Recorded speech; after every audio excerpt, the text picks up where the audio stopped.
In a world where no one knows what the world is, welcome to Skull and Globers, episode 13. If you think the Earth's a globe, it's okay. We forgive you. We were there. It's a lot sometimes to take it in. We get it. So we started a show to help teach the Globers about the globe. Whoa. So they can decide if they believe in it. Yeah. We still have the long intro until we get the next song mid, so you guys will be okay. But we're gonna make a new song for Skull and Globers. It'll be shorter. Alright. Without further ado, let's jump right into it. So we're going to talk about magnetic declination. I had a million things going on today. It's probably a blessing, though, not just to overload with information. I think we got plenty to discuss. So, yeah, we're just going to get right into it. I do want to show you guys something pretty cool, though. So check this out. So I'm going to do my presentation over here. All right, check it. Boom. What up, bro? Oh, yeah. All right. Let's go straight to the presentation without further ado.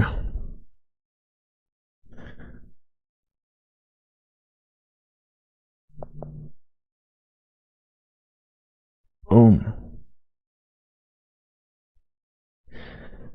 The globe magnetic deception.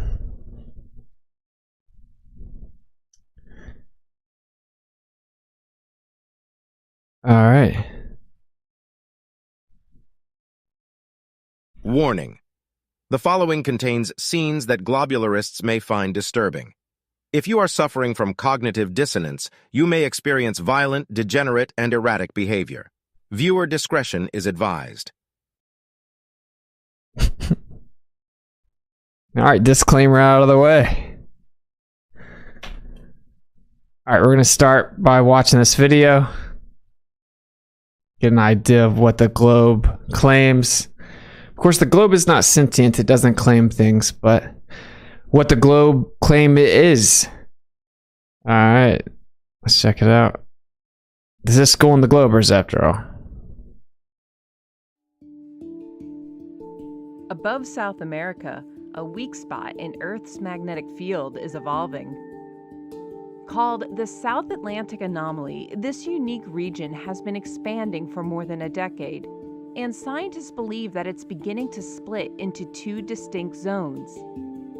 Now, while this anomaly poses little risk to life here on Earth, it does allow scientists to study the complicated mechanisms behind Earth's magnetism.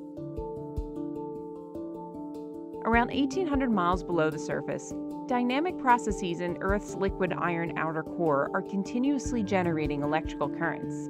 This accounts for the majority of Earth's magnetic field. But unlike a typical bar magnet with one north and south pole, Earth's magnetism isn't all neat and tidy. If we take a look below the anomaly at the boundaries separating the core and the mantle, we can see the magnetic variations are much stronger. This picture provides a clear link between the anomaly we see in Earth's magnetosphere, its origins deep within Earth's interior, and how it's projected to evolve in the near future. What is going on, bruh? Okay. It's up to 35% weaker here, by the way. Well, you know, you just slap the word anomaly on it, and it's science. It doesn't show a problem with the model. You just say anomaly, and that's science. See in Earth's magnetosphere, its origins deep within Earth's interior, and how it's projected to evolve in the near future. This is important to understand because our planet's magnetic field plays a huge role in shaping the near-Earth environment. In addition to guiding We just don't understand how it works. Interesting. Environment. In addition to guiding compasses and animal migrations, the magnetic field acts like a shield, repelling charged particles flung from the sun that could be disruptive if they reach the surface. Does it though? Does it? Again, cartoons. Science. You may be a grown adult and you may be asking yourself, why is the European Space Agency showing me cartoons? Haven't we been to space for over 5 decades? That's a great question. Take it up with them. auditnasa.com. Because we will be, of course, auditing all space agencies. And how it's projected in Earth's magnetosphere, its origins deep within Earth's interior, and how it's projected to evolve in the near future. This is important to understand because our planet's magnetic field plays a huge role in shaping the near-Earth environment. In addition to guiding compasses and animal migrations, the magnetic field acts like a shield, repelling charged particles flung from the sun that could be disruptive if they reach the surface. Many of the particles that do slip inside Earth's protective bubble become trapped in large rings of energetic particles called the Van Allen belts, which are held in place by Earth's magnetic field. The inner edge of the innermost belt is about 400 miles from the surface of the Earth at the equator, which keeps particle radiation. I'll turn the mic down some. Take a nice mental note here. Yes, this is the 21st century and we still use cartoons. We've been to space though, for sure. Like if you deny that, you probably weren't scared of the air the last 3 years or something. Reality deniers. Am I the only one that finds it weird that this is just grown adults watching cartoons? All right. So you see, you have your magnetic pole right here in the yellow, and then you have your geographic north and south pole in the blue, just where the longitude lines converge on a sphere. Okay. A safe distance from Earth and orbiting satellites. But because of the offset between Earth's magnetic and rotational poles, and the weakened magnetic field over the South Atlantic anomaly, some energetic particles within the belts do penetrate closer to the Earth's surface. This means that NASA and other space agencies need to account for the extra radiation when low-orbit satellites pass through the anomaly. Couldn't we just get a real video of the satellite? Not weird though. Science. Currently, NASA researchers are using data from satellites along with the... Literally everything in the video is a cartoon, dude. Every single thing. I'm sorry, I just can't help but think that's super weird. Alright. Let's go back to the cartoons. Sorry to interrupt. Agencies need to account for the extra radiation when low-orbit satellites pass through the anomaly.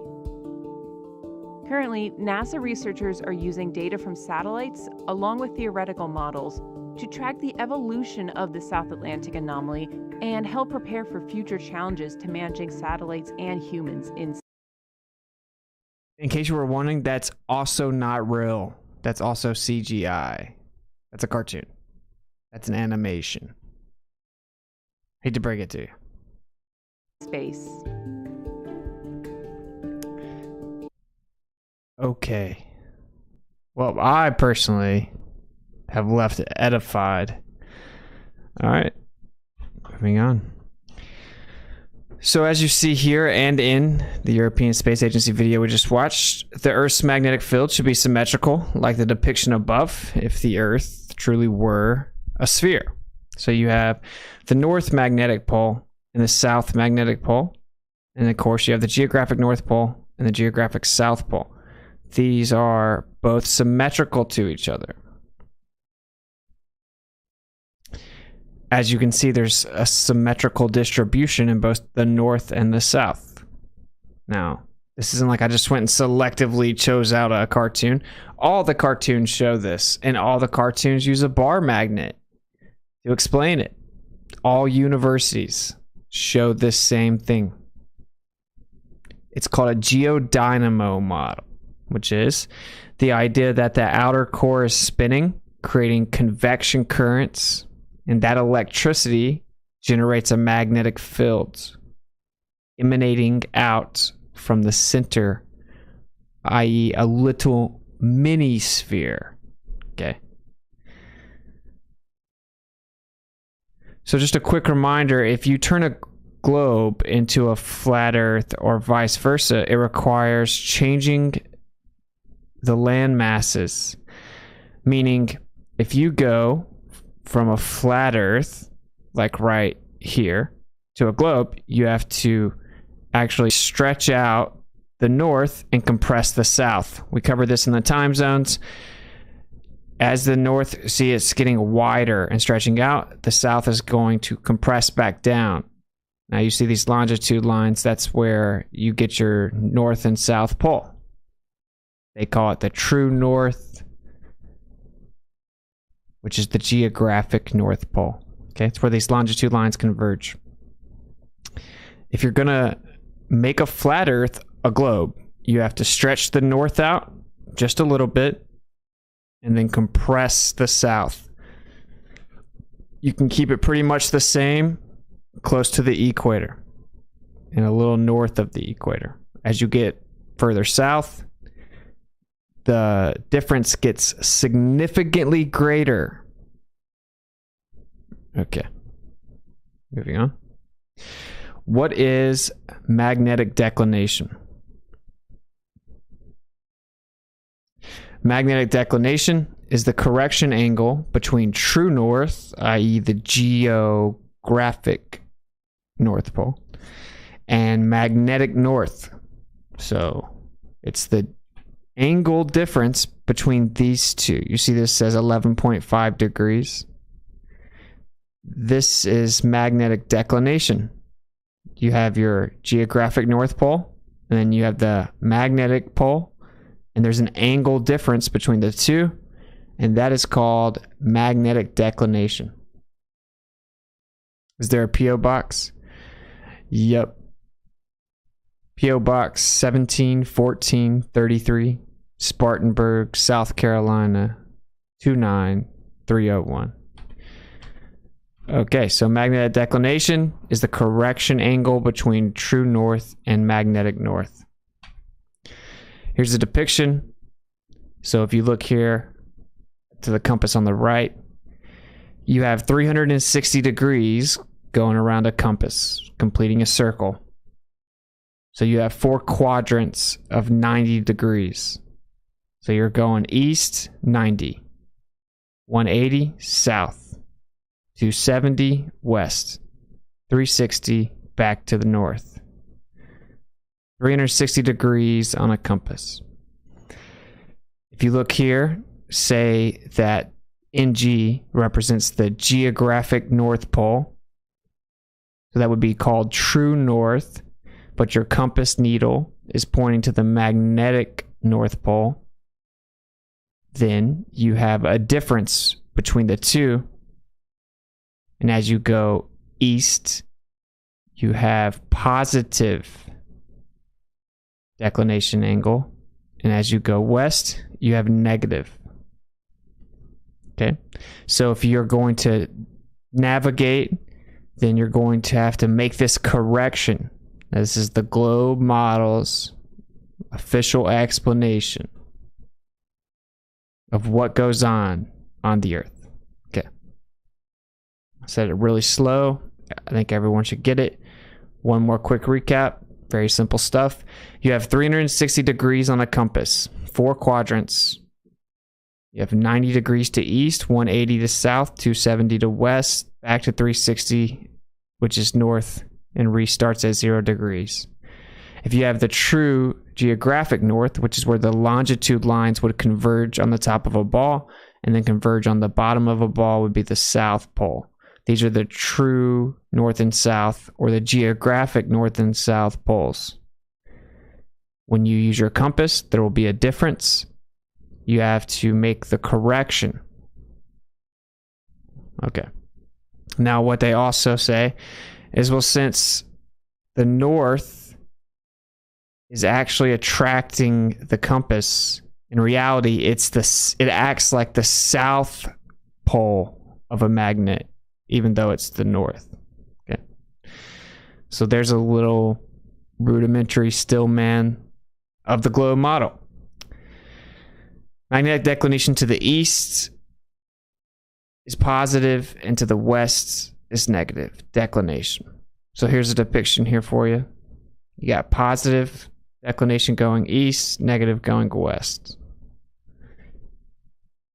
Okay. Got another video. I think this one has less cartoons.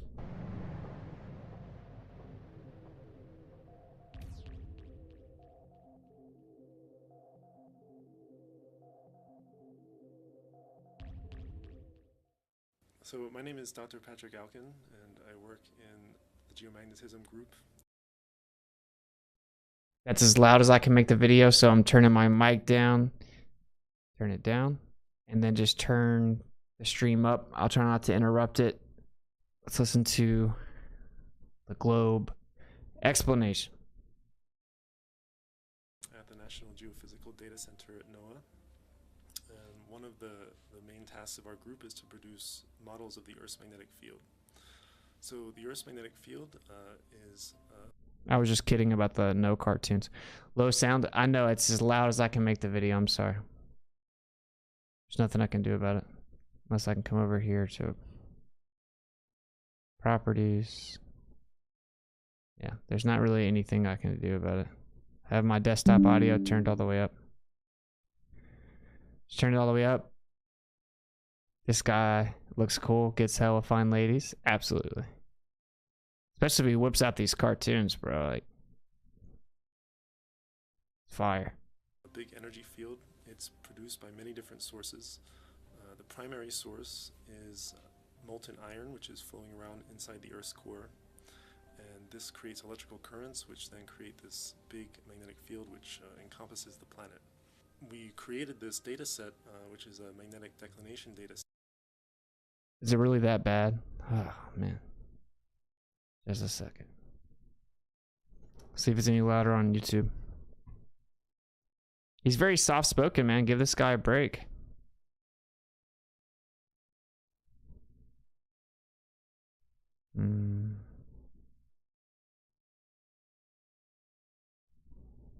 What direction is true north? It's that low on YouTube as well.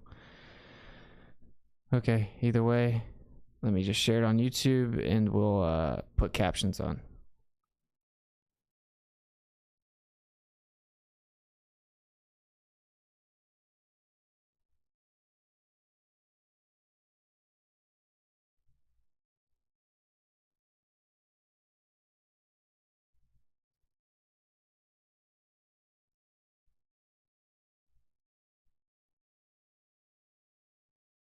So that they could navigate.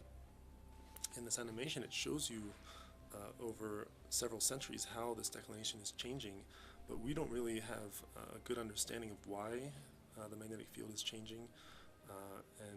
They don't really have a good understanding of why the magnetic field is changing. Let's see if we can figure it out. So, the Globers, just so you know, your official position is you don't really understand why. That's the official position. All right. This is NOAA official position. Actually, this video was actually uploaded by NASA as well. Love you for your intentions, Austin. Thank you. Setneg, Miswit, 7 months. What a legend. It's very difficult to predict, even just a few years in the future, how what the field will look like. So, for example, the green dot that's shown in the field of view right now is the magnetic North Pole, and that is... Did you hear him say it's very difficult to predict what it'll look like? Over several centuries, how this declination is changing, but we don't really have a good understanding of why the magnetic field is changing, and it's very difficult to predict, even just a few years in the future. It's very difficult to predict, even a few years in the future. But we have models that tried to map out centuries, but we don't really even understand why it's happening, and it's really difficult to predict even a few years out in the future. Okay. Let's keep that in mind. Official representation here. How what the field will look like. So for example, the green dot that's shown in the field of view right now is the magnetic North Pole. And that is simply defined as the point where the magnetic field lines are vertical. And you can see that it's moving. For some periods of time, it's very stable and it doesn't move that much. Other periods of time, it moves faster. But isn't it depicting it being vertical all the way up here? But it means this right here. This is vertical, converging. Interesting, because right now you can keep the years here. See that starting around the year 2000, it actually starts accelerating quite rapidly. So we don't understand exactly why this is happening. There are some scientists who suggest that we're in the early stages of a pole reversal. This is where the... Wait, what? Wait a minute. A pole reversal? I thought you just said you didn't even know how to predict a couple years out where it was going to be. And that you can't even explain why it's moving. Or how it's moving. Or how much it's allegedly moving or gonna move. But scientists are suggesting there will be a pole reversal. Okay, that does add up if you think about it. If you suspend all logic, it makes perfect sense. Nice. The magnetic north and the south pole actually switch. And the last reversal was actually 750,000 years ago. And so you can argue that in kind of an average sense that we're overdue for a reversal. But of course we don't know for sure because we can't predict more than a few years ahead of time what the field is going to do. And so we need to kind of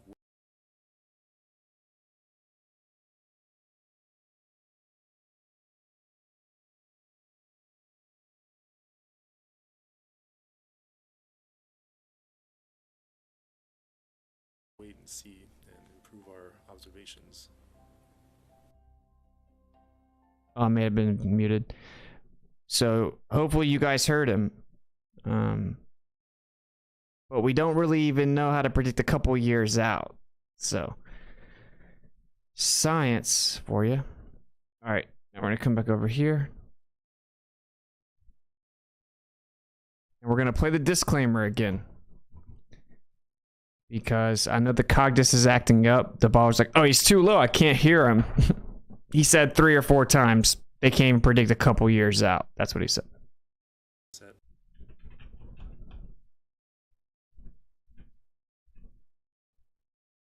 Warning. The following contains scenes that globularists may find disturbing. If you are suffering from cognitive dissonance, you may experience violent, degenerate, and erratic behavior. Viewer discretion is advised. Imbal, I hope you listen to the disclaimer, please, brother. Those damn globularists. All right. Warning. Let's continue.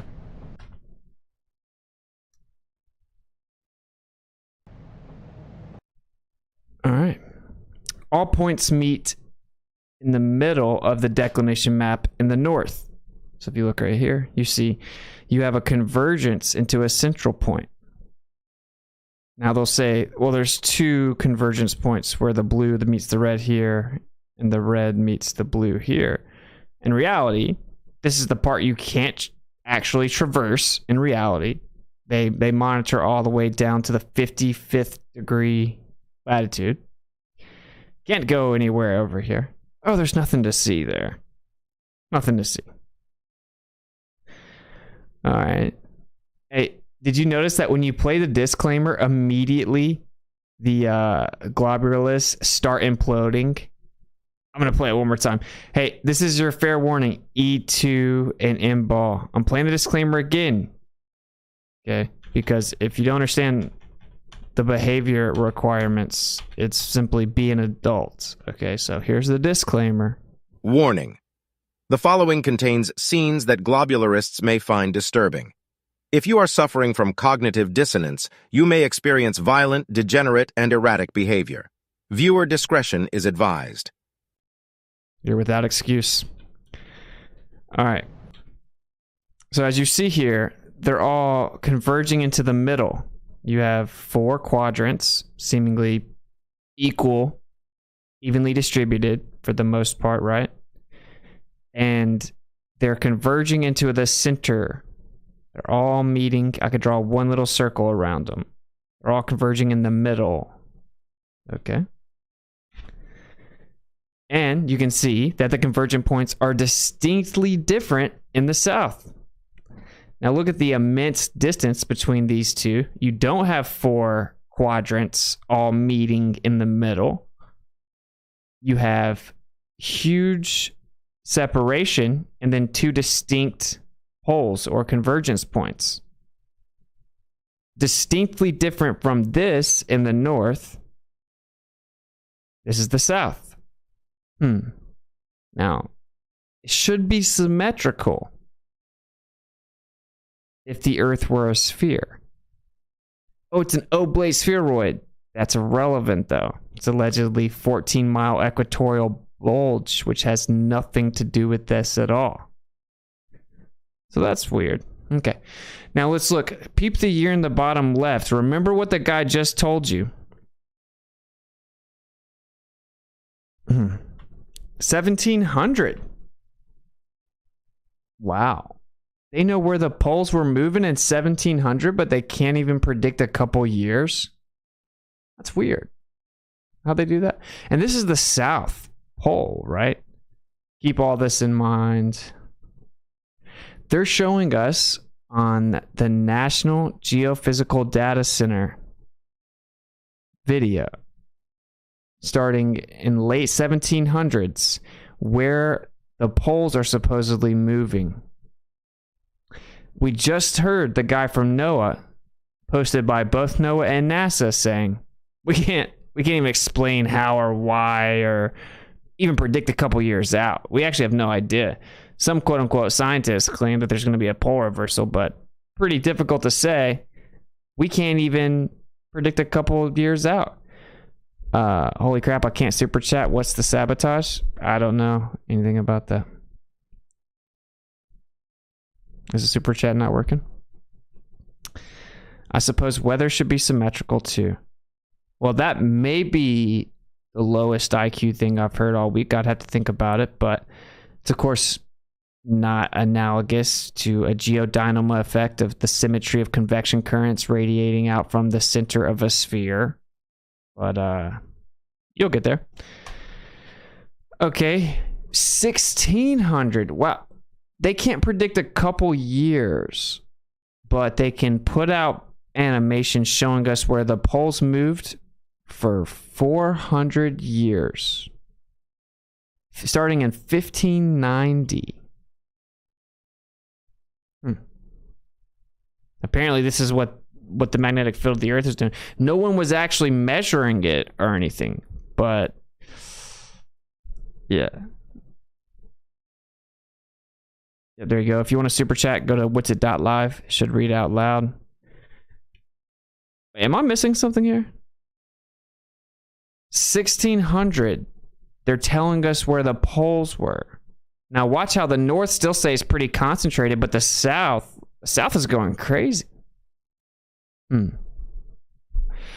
What's so different about the north and the south? What could it ever be? I can't think of anything. Like when the time zones, they have 32 to 38 in the south, and there's no undersea cables connecting southern continents, and the world record for the boat in the sailboat race is 200 miles less in the south per day than it is in the north. Oh yeah, if you take a flat earth and try to make it a globe, then you have to converge the south where it's drastically and distinctly different. In the north, you have to stretch out the land, but it's not near as drastic as in the south, where it keeps getting wider on a plane earth, but you have to converge it back on a lie of a globe.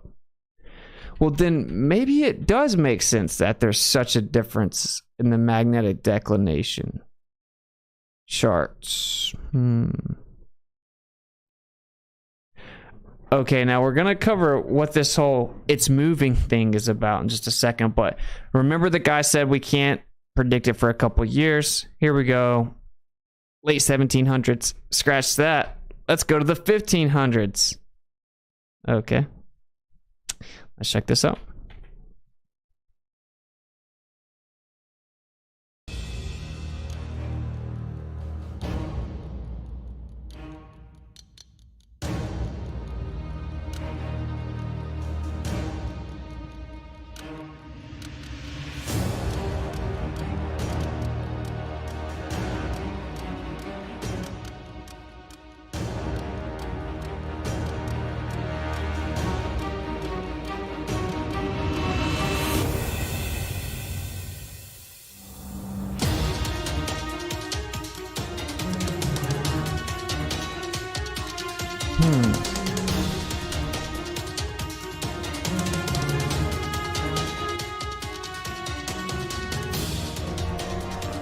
What's going on?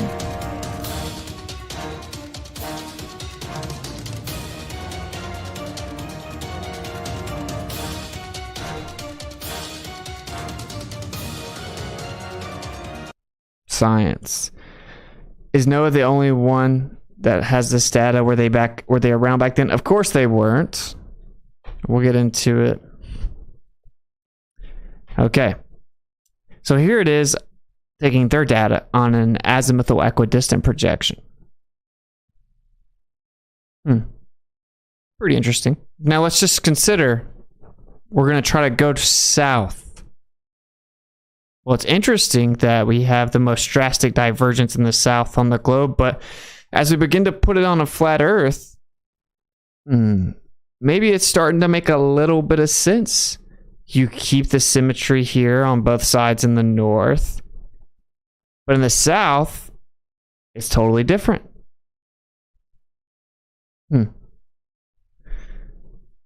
Hey, is this thing working good on Wits? Yes, sir. Thank you for the super chat. Largemouth bear. Much love, brother. All right. We shall proceed. Here they are side by side. Now, this is just made-up data, mind you. This is made-up data. Oh, Setneg gifted 5 memberships. Legend. Thank you so much, brother. Better grab them. Nice. I might get red, I don't remember. Are you starting to see what's going on here? Now, of course, no one's going in that white region. Let's be real. Can't go there. But look what's happening in the southern oceans. So when we look at it on this plane projection, it does make sense that it's not the same in the north and the south. They're not the same. On the globe, they are specifically the same. It's a sphere. That if you shrunk it down, it'd be smoother than the world's smoothest cue ball. Okay. Totally legit. Totally a coincidence so far. Totally legit. We can't predict 2 years, but here's 1600. All right. Here is another depiction of it. And what I'll do is I'll end up pulling up the PDFs with really high definition we can zoom in on. But if you look at what's going on here, the blue's the east, the red's the west. You see, right around the equator, you don't have big portions of magnetic declination, which is interesting. You have huge stretches of straight. You got no magnetic declination here. You got a bunch of straight lines here. Bunch of straight lines here. More parallel lines here. Big gap here.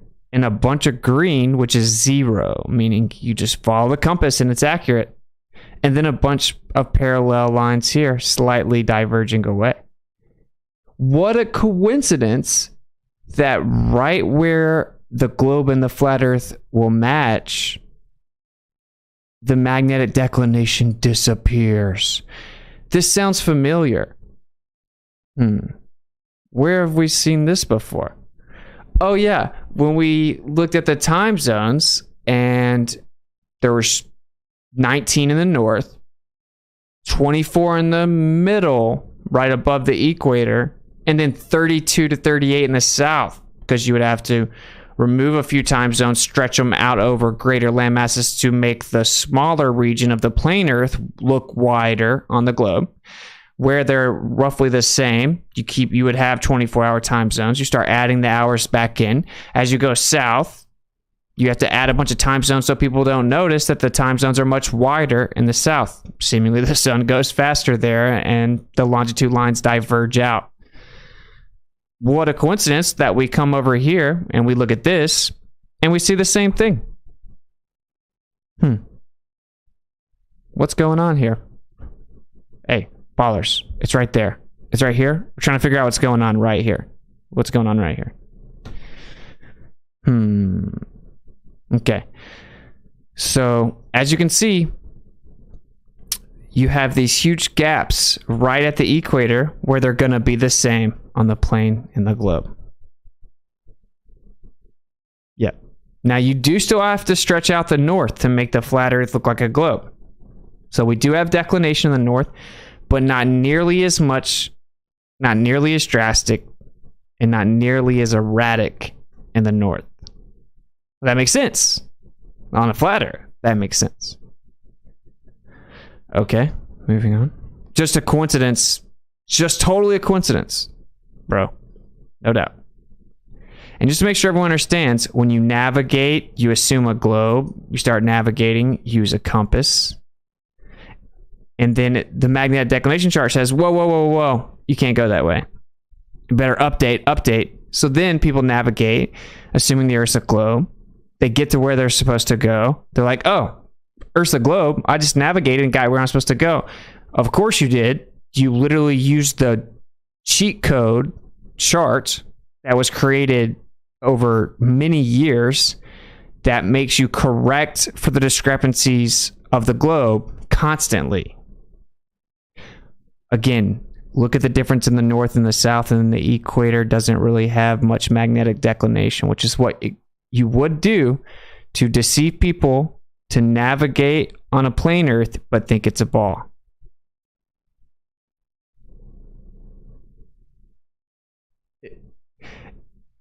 It's funny because like the ballers can't even like internalize and accept this. Look at the map and look at the equatorial region. That's where you have the least magnetic declination. Seemingly, you're the furthest from the poles. Why would you have the least magnetic declination the furthest from the poles? Yeah, really soak that one in for a second. All right, moving on. So here is this is actually based on the intensity. And as you can see, we have a nice little clean-cut convergence here in the north, per usual. But in the south, we don't. We have a much more erratic. The South Atlantic is very interesting. You keep coming down, you start to have all kinds of convergence. I have a higher definition version of that. Okay, let's look at this. So we have everything converging up here in the north. Look right here in the bottom left, you'll see you have the four quadrants converging to the center. Now let's look over here to the south. Wait a minute. Why is it so different? Why is there a pole over here and a pole over here separated by such a great distance? Why is it so different than it is in the north? This doesn't make any logical sense. It actually defies physics. All right, ballers, I'm gonna come over here. I'm gonna look you straight in the eye for this one. Hey, what's up, bro? You can't make claims that go against physics. That doesn't work. So, the globe claims that there's a Geodynamo effect. Okay, so we have a sphere. It has a core. They claim the core is solid. And then it has an outer core. They claim it's liquid and that it's moving. And that as this liquid outer core moves, it generates electricity, specifically convection currents. These convection currents generate a magnetic field that go out from the center. Is my fave show. I like the technical part of it. Don't Blair, thank you for the $20 super chat, brother. Then we have the magnetic field coming out from the bottom, and it all wraps around. It's called the Geodynamo model. It's the current model for the globe. Now, they can't explain how they sustain the actual magnetic field. They can't explain the intensity discrepancies between the core and the surface, up to 50,000 times off of the prediction. They can't explain how to even like mathematically propose the convection currents, and they have to idealize the convection currents, even though they know that that can't be the case according to their composition claims of the core. They can't actually match the axial precession with the alleged movement of the magnetic field. They can't even get a model working like off the ground with supercomputers, according to Stanford, Harvard, Yale. They can't do it using supercomputers. They can't even come up with a mathematical theory that even has a semblance of viability for the establishment of the dynamo effect, the sustaining of the dynamo effect, to actually any type of physics known to man, to explain the actual intensity discrepancy of up to 50,000 times. They cannot explain it's called the asymmetry problem.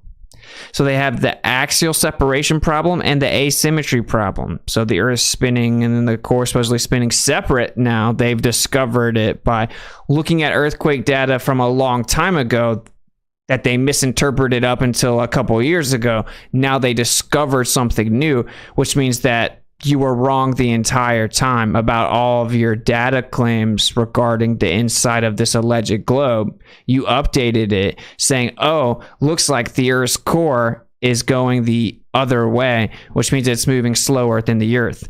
But if the actual magnetic field is coming from the outer core that's moving, then the magnetic field has to move with it.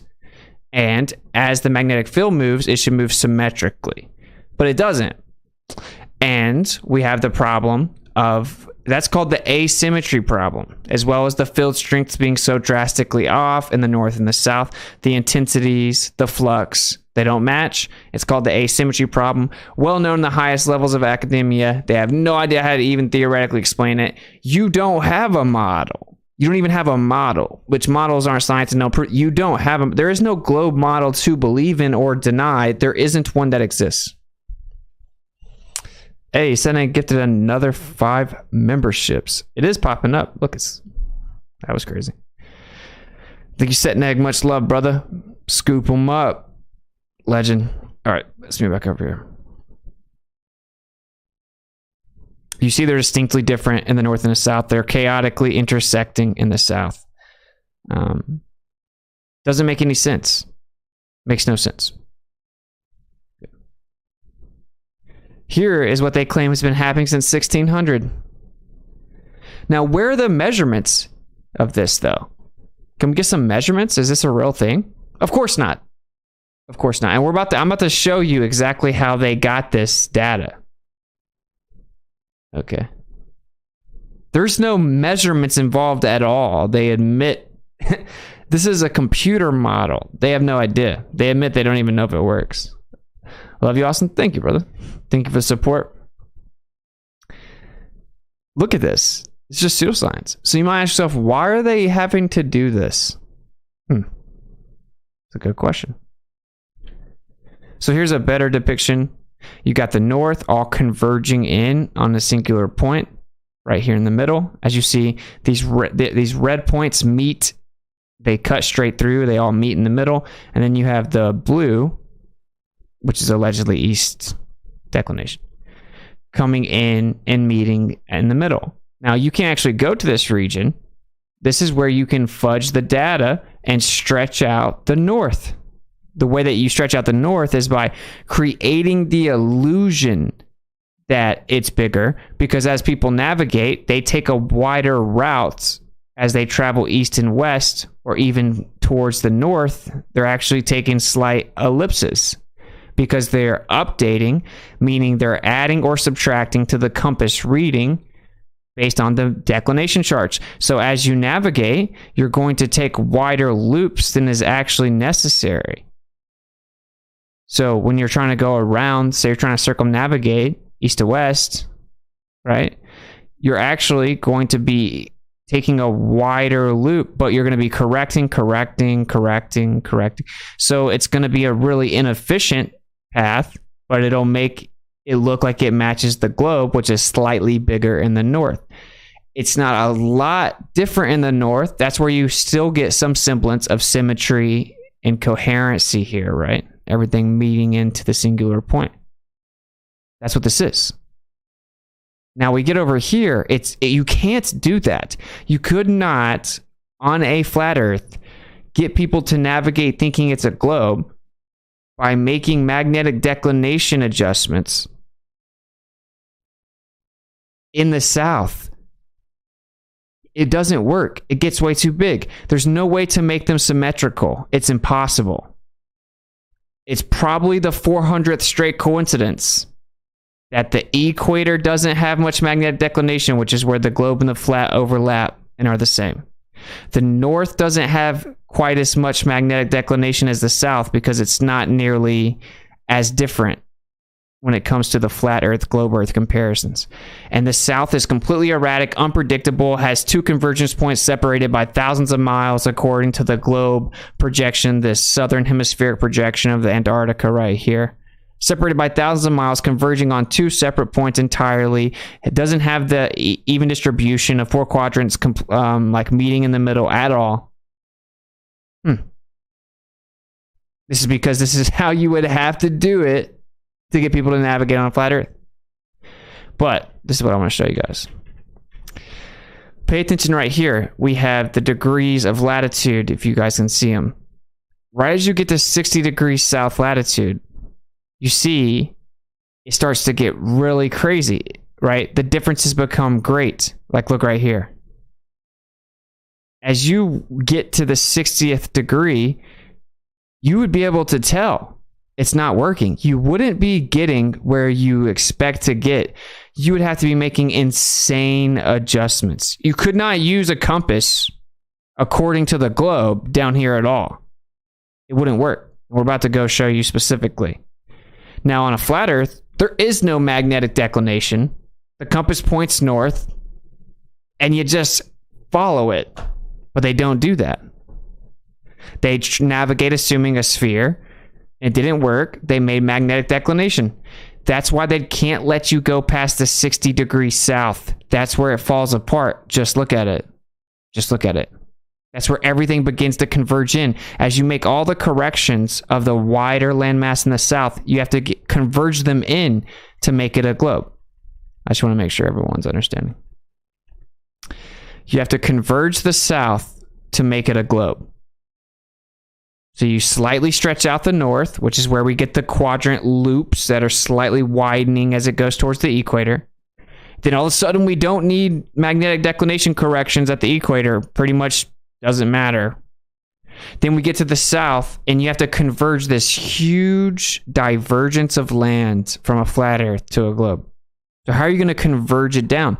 You're going to have people correct for declination all along the south. The corrections are going to get more and more drastic the further south you go. This is why, because it's getting wider. It's getting wider the further south you go. So you have to make it converge with the declination corrections more and more the further south you go. Right? This is why you don't have to do that here. And by the time that these things start to converge, you get the north. In the south, you have to bring drastic corrections all along the south. That's why they can't let you go past this circle right here. They can't let you go past 60 degrees. It makes sense why they can't let you go past 60 degrees. If they let you go past 60 degrees south, they have a problem. So they basically say you can't go within this convergence, and where it gets drastically erratic and severe, right? Drastic convergence here. You can't go here. That's why they can't let you go past the 60th south latitude, bro. There is no way to navigate that far south and not know the globe doesn't work. There's no way. That's why they drew a circle around you for the slaves, bro. You may be suffering from cognitive dissonance and lie to yourself that this somehow isn't a thing. You're not seeing it. It's just a coincidence. It's like the 400th southern coincidence. Or you can just maybe start to see the light. If you're having some impulsive behavior, it's okay. We did give you a warning. Warning. The following contains scenes that globularists may find disturbing. If you are suffering from cognitive dissonance, you may experience violent, degenerate, and erratic behavior. Viewer discretion is advised. Don't go that way, man. It's okay. We were all lied to about the Earth, okay? There is no magnetic declination on a flat Earth. Okay?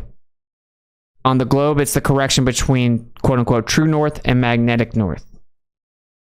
They don't let you go far enough north to really see the discrepancies in the globe model, but it's not nearly as great.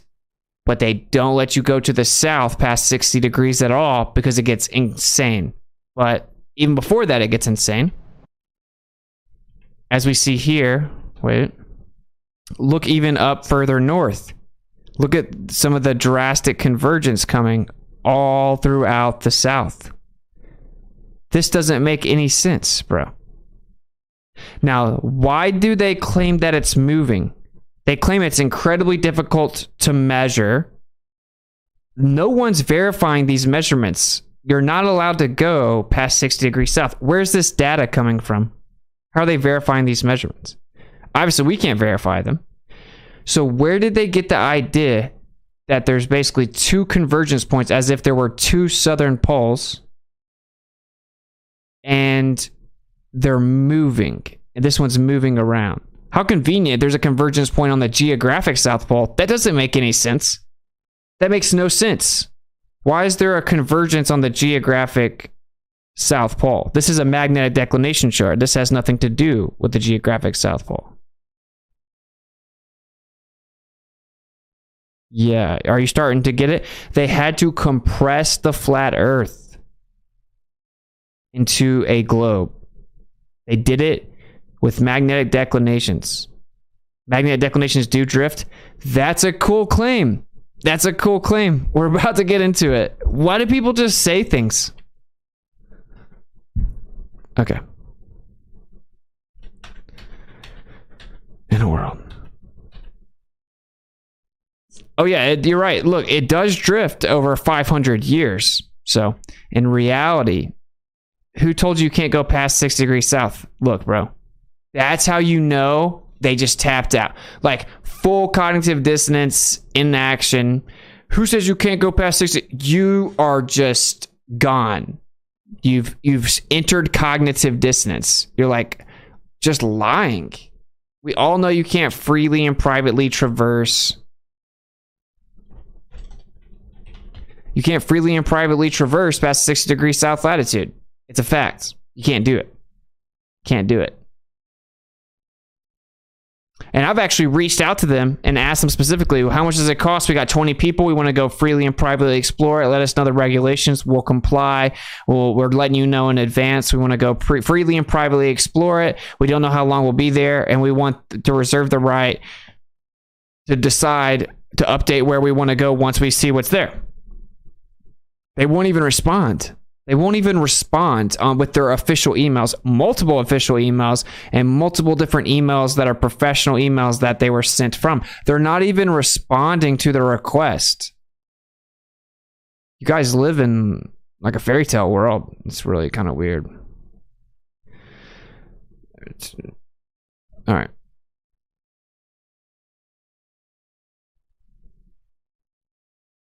buddy, if you have to deny that the Antarctica is shut off limits, it's a really bad look. Really bad look, bro.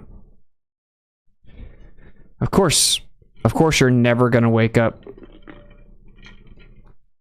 You're never going to wake up. It takes 9 months. It takes 9 months after they respond to you. You have to let them know a certain amount of time in advance, which means they have to respond and give you the actual application stuff. All right. So anyway, in the conclusion, we're going to open up other charts here, but as you can see, according to the globe, they should be symmetrical. You can see that they have drastic convergence here. They can't let you pass the 60 degrees because that's where it starts to get incredibly drastic. Okay? And we're about to go look at it specifically. The north is nothing like the south. Why is the north not like the south if the Earth's a sphere and the magnetic field is coming from the center of a sphere?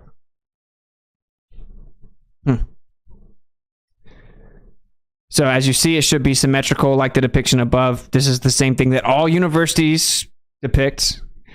And this is the final question that no baller will ever answer. They can't. It completely destroys their model, period, point blank. Imagine that this is a stick, okay? Imagine you reached out and grabbed the center of the stick, like this circle here. Reach out and grab it. This is the magnetic axis right here. Okay. You see you have the north magnetic pole directly cutting through. You have the south magnetic pole. This is because this is basic physics about how magnetism works. You could never sustain the magnetic field we have on the Earth without an actual sustainable, coherent, symmetrical magnetic field. No one ever could show in any lab setting ever such a thing existing. It's literally not possible, made up fairy tale, antithetical to physics, objectively not real, not true, impossible. Harvard, Stanford, Yale all acknowledge it. Called the asymmetry problem, can't work it out. Even using supercomputers, can't get the math to work. Arbitrarily fluctuating tons of different variables, including density, so mass distribution, different temperatures, elemental compositions, space variables affecting the magnetic field. They can't get it to work. All right. If I grab the center right here and I tilt it to the left, so as I grab the stick in the middle and I start tilting it over to the left, as the top tilts to the left, the bottom simultaneously moves to the right symmetrically. You cannot move this north magnetic pole without the south magnetic pole moving in relation to the north magnetic pole. It's literally impossible. They're not their own magnetic fields. They're coming from the same source.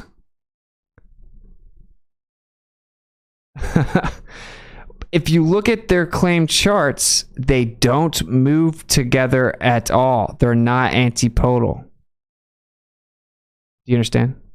Magnetic declination doesn't exist in reality. There is no magnetic declination on a flat Earth. The compass points towards the north. You navigate with that. To assume the Earth's a globe but be actually navigating on a flat Earth, you have to use charts to correct. Literally, you cannot navigate using a globe. You quite literally cannot navigate on the Earth using a globe. You have to cook the books and make corrections to adjust for how wrong the globe is.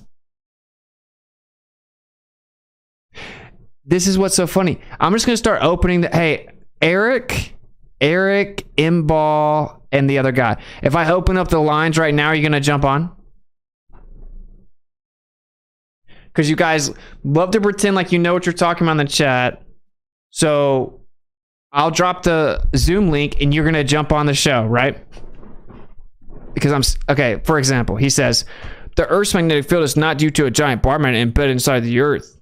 Yeah, you don't know what it is due to, though. I've read every available academic literature I could get my hands on. You've never read any of it, though. I've already said what the claim is, which is that the liquid outer core is moving, causing convection currents that generate a magnetic field. It's called a geodynamo effect. It's called the geodynamo model, which is intrinsically tied to the geomagnetic model of the assumed globular model of the Earth. It's called a geodynamo effect.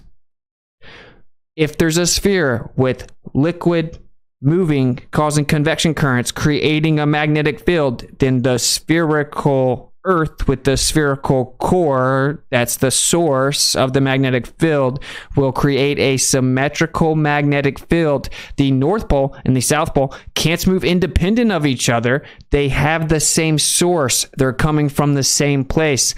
This is a well-known problem with the model, according to Harvard, Stanford, Yale, Cambridge, and Oxford.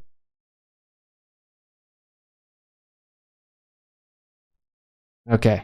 If I just have to keep repeating it because you're not actually in a state of mind to be able to receive information. It's sad. So, in conclusion, magnetic declination was introduced to slightly widen out the north, which is why you see that as you navigate around the north, you're going to be correcting, right? East and west, adding and subtracting angles relative to the compass, right? Assuming where the longitude lines of a sphere converge. So as you get further out from the center, you're going to have a greater difference between the globe and the flat Earth. But there's going to be a moment where they actually seem to be very similar, and then it's going to get way different as you get further out. So as you get into the center, you can fudge the land masses and the relative layout by not letting people go all the way to the center, have them navigate and adjust so that they're going in a less efficient route in the north. They're looping around in a longer path in the north than they actually need to. So they think they're traveling farther than they actually are because they're just correcting. And this is how they fly planes. And this is how they travel on boats. Okay? So, and we're going to get more high definition charts. They're all talking to you, try to get them to come on the show. They'll never come on the show, much less show their face and not interrupt and be respected. They would get dunked on. But hopefully ballers eventually grow up and they're here every single week. So you guys should be super easy to come defend the globe, right? I mean, anyway, I hope everyone's seeing this is for truth seekers, not for people suffering from cognitive dissonance. Inability to comprehend information doesn't mean anything in reality, right? Bruh, this is how they tricked everyone. I want to make sure everyone understands it. When we navigate, when we travel, we use a compass. Okay? So whenever you're traveling in the north, you use a compass and you adjust with magnetic declination charts. It's like, oh, I need to add 15 degrees here. So it says 180, add 15, I'm going 195, right? And we explained the basic concept here.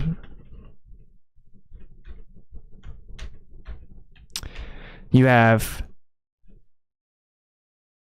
magnetic declination is the correction angle between true north and magnetic north. True north, also referred to as the geomagnetic pole. So here you have geographic north. You have an addition of degrees as you go east. Of course, on a compass, you have 360 degrees. So you have 90, 180, 270, 360. You add as you go east, subtract as you go west. West, negative, east, positive.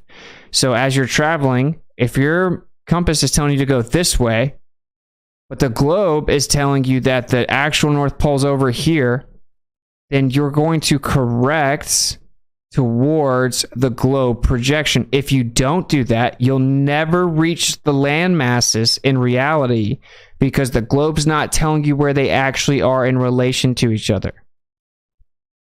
Here you go. True geographic north, plus, minus, plus to the east, minus to the west. We showed them saying themselves. Let's listen to them one more time. We're just going to listen one more time. The ballers need to listen. This is from NOAA and NASA. explaining to you that they can't explain how or why it happens, and they can't even predict a couple years out. They have no idea. And that even measuring it is a challenge they can't be sure about. That's what NASA and NOAA say. The official globe position is they have no idea, and they can't even predict a couple years out. So let's listen to it one more time. I'm not going to interrupt it. You're going to have to turn your volume up because he talks really low. He's not really just like drowning in testosterone, so he's really soft-spoken. I'm going to turn it all the way up. I'm not going to interrupt. Turn up the volume. And let's hear him out. It's important to understand the official position. Then we're going to go look at the actual maps in high definition that we can zoom in with high resolution. And I'm going to show you guys what the actual numbers are, and it's just hilarious.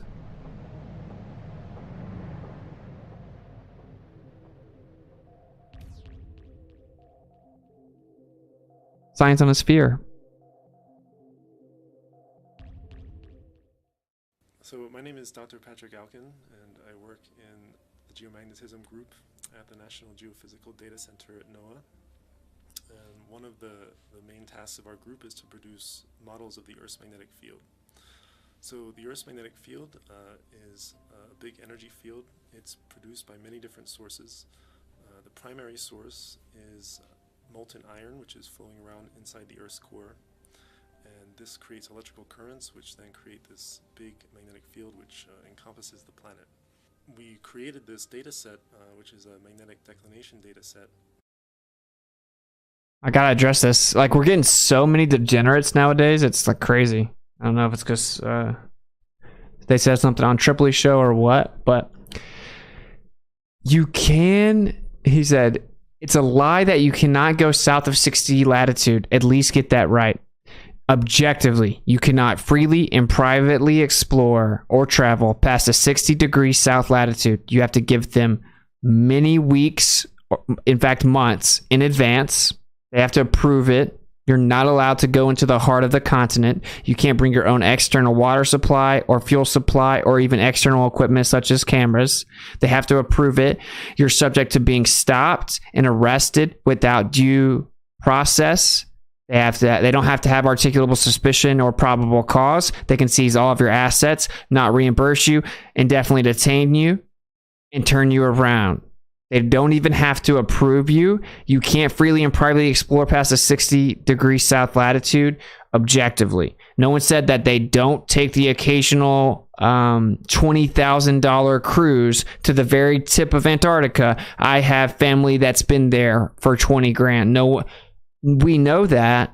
The lie is that you're avoiding the actual point that's being made, which is that you can't freely and privately go explore it. It's approved guided tours in a very select region. That's a fact. This is a fact. The reason they can't let people freely and privately explore past a 60-degree south latitude is it's drastically different on a globe in a flat Earth below 6 degrees south, specifically with magnetic declination and many other things. These are all facts. So if you're in the process of denying those facts, what you're doing is you're showing degenerate and erratic behavior because of cognitive dissonance. The following contains scenes that globularists may find disturbing. If you are suffering from cognitive dissonance, you may experience violent, degenerate, and erratic behavior. Viewer discretion is advised. All right, now we're going to come over here. We're going to listen to this guy explain how they can't predict a couple years.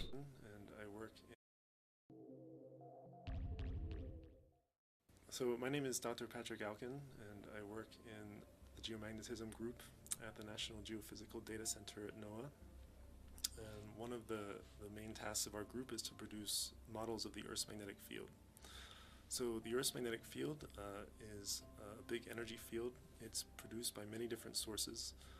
The primary source is molten iron, which is flowing around inside the Earth's core. And this creates electrical currents, which then create this big magnetic field, which encompasses the planet. We created this data set, which is a magnetic declination data set, to kind of visualize how the magnetic field looks on different parts of the Earth and how you might use that for navigational purposes. At every point on the surface of the Earth, a magnetic field has a well-defined direction. However, is this where they say they can't hear it, so that way they can ignore it? Is that what's going on? As we're gonna go back to YouTube and play the captions, and I'll read it. No sound. You can hear the sound just really low. I can't do anything about it. Even on YouTube, the official upload, it's low. Maybe there's another one. Trying to find if there's another one.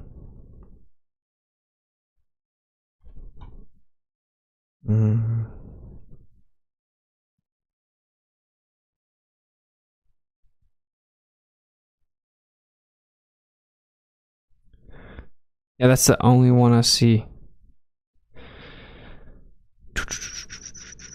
And this is like, I even downloaded it straight from their website, and it's still really low. So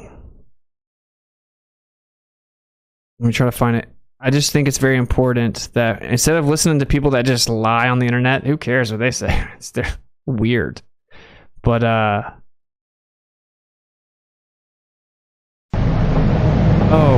group at the I got it.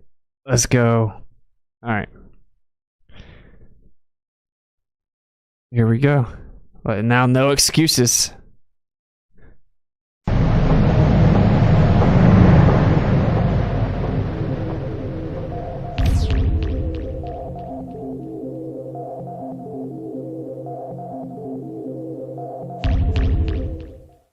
So my name is Dr. Patrick Alkin, and I work in the geomagnetism group at the National Geophysical Data Center at NOAA.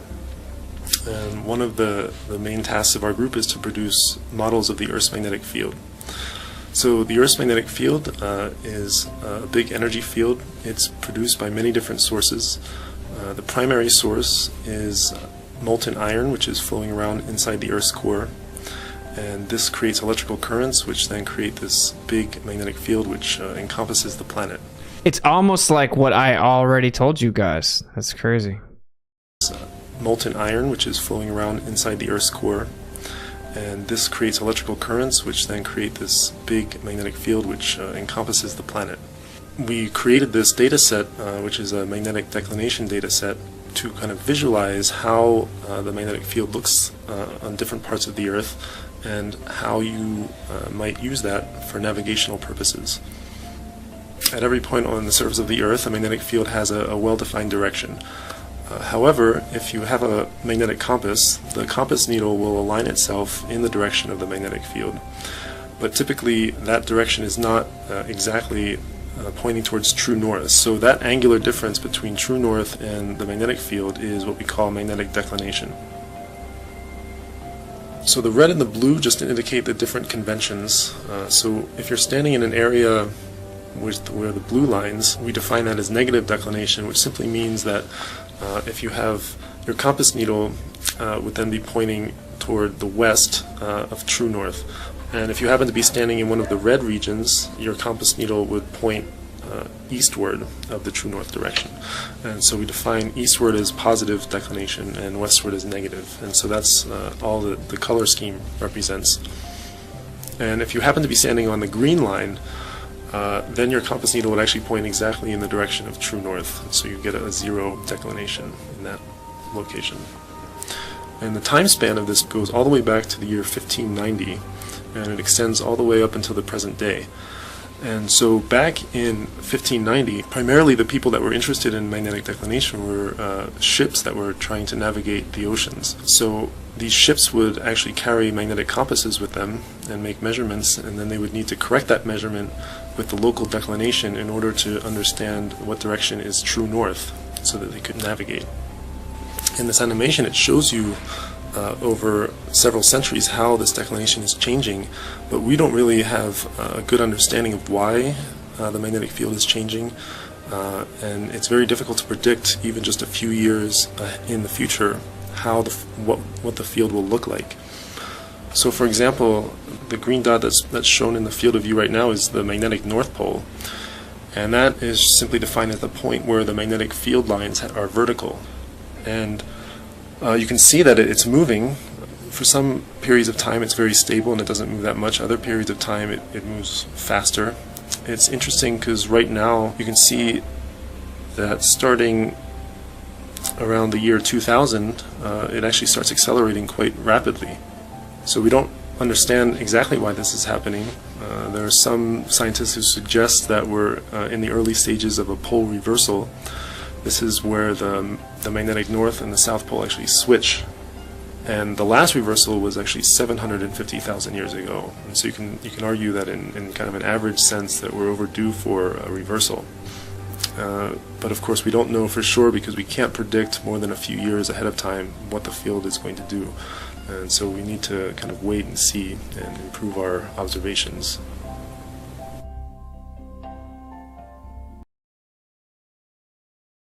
By the way, in reality, according to all the academia sources that I read, let's do this. Hey, I like this view way better. It's like not up in my face. The iPhone has way better quality, huh? I maybe put another one over here in front of me. So he said the last one happened 750,000 years ago. That's actually one of the biggest discrepancies. Like I thought about creating like an entire PowerPoint that's about magnetic declination, the dynamo model, the geomagnetic model, all the discrepancies. Dude, the amount of discrepancies with the globe geodynamo model and geomagnetic model there's so many. It's a whole show by itself. I didn't want to put too much. I wanted people to make sure they wrap their mind around the declination. We have a lot to cover still. But long story short, they have models. They use supercomputers. They predict when the poles should reverse. Then they look at the data, making their presuppositions about how it works. And I'm about to show you them themselves saying that they don't actually like make direct measurements and show that the poles are moving. That's not what they do. They use models. They model it out. Okay. And it changes so slightly, like a second here, 5 seconds here, 5 seconds, 5 arc seconds. So you have 60 arc seconds in arc minute, and then 60 arc minutes in a degree. So 1 arc second is 1/3600th of a degree. So if it moves, like say in Israel, right, they have like 5 arc seconds a year change. You wouldn't know that. It's said in all charts and all instructions and all training manuals. A degree of declination is negligible. Don't worry about it. Don't worry about it. Combine it with so like looking at the sky and then looking at other land masses and use reckoning. A degree is acceptable margin of error. Oh, and it's changing 5 arc seconds a year. Now, when you get to the south, everything changes. Okay, so what we're going to do now is we're going to come over here and I'm going to show you some examples of that. It's just such a joke. All right, here we go.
Oh, I'm muted, sorry. I forgot it starts like that. Dude, this is just this could just be a coincidence, okay?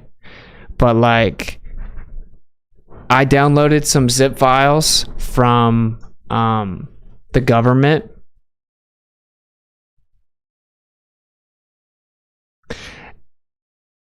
And so crazy, dude. I downloaded some zip files about all these magnetic declination charts and stuff, and my computer started glitching out earlier today. And then like the mouse would not even work and stuff, and it was so hard for me to even restart the computer. And then I clicked on that projection from the zip file. Immediately everything stopped working. It could be a coincidence, but like the zip files that I downloaded from NOAA, as soon as I clicked them, it's just weird. It's kind of weird. Let's see what happens. I'll try to open them again.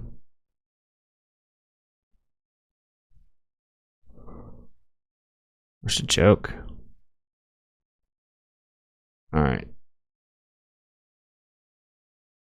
I'll come back over here till I get them.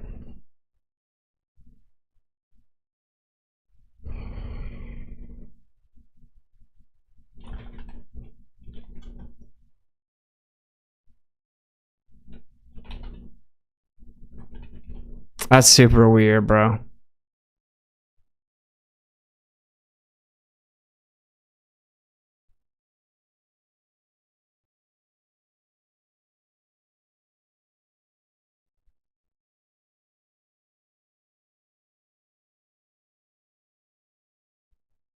There's his pronouncement.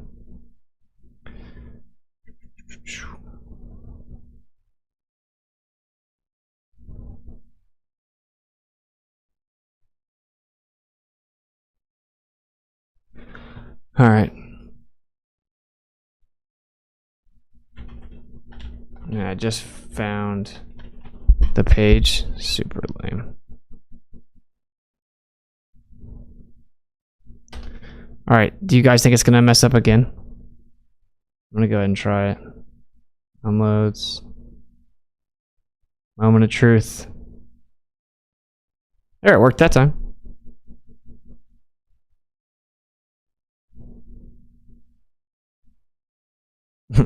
These are the like up-to-date charts, and if you see, they're really good quality, right? Like,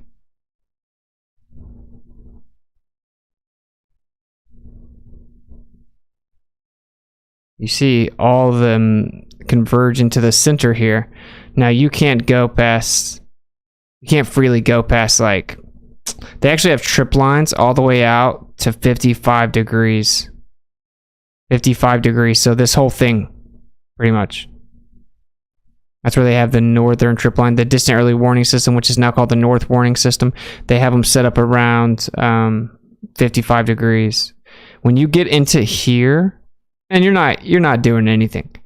So as you navigate around this east to west or something, you're gonna update up like -20, update for east, up 20, 30, update as you go around, update. So add 20, subtract 20, right? And then you're gonna slowly take a less efficient route, and then you're gonna get to where the globe predicts. So say the globe isn't actually telling you accurately where the land is because they had to stretch it out slightly to make the flat earth a globe. Well, pretty simple, right? All you do is have the people make a lot of corrections, just the right amount to the globe. And what they did was they had tons of people do this work for them because they assumed the Earth's a globe. They went out, they saw how much were they off from where the globe predicted the land would be, and when they used the compass straight up, and they slowly mapped it out methodically. So let's look and see what happened when they went south.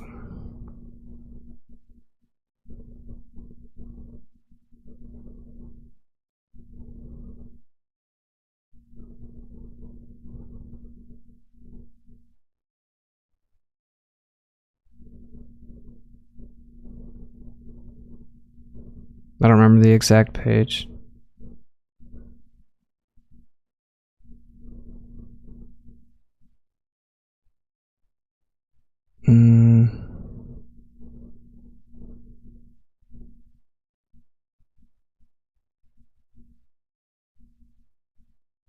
I don't know where it's at.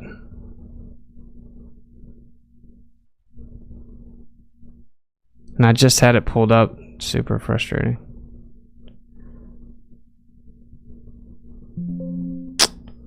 Yikes, bro.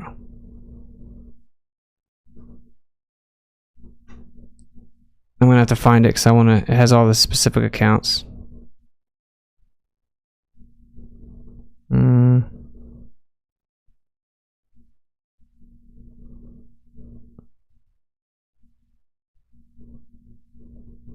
There you go. All right. So the whole, he's depicting all kinds of different issues when people were navigating, assuming a sphere.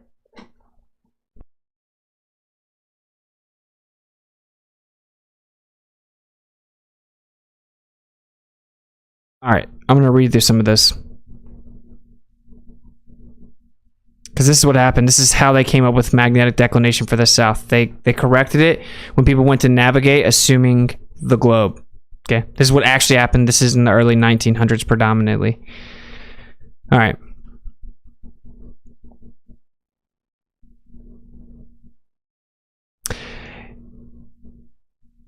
If the Earth's form is an oblate spheroid, the truth analysis is as follows. Taking Boston light as the definite location, approximately 42 degrees 20 arc minutes.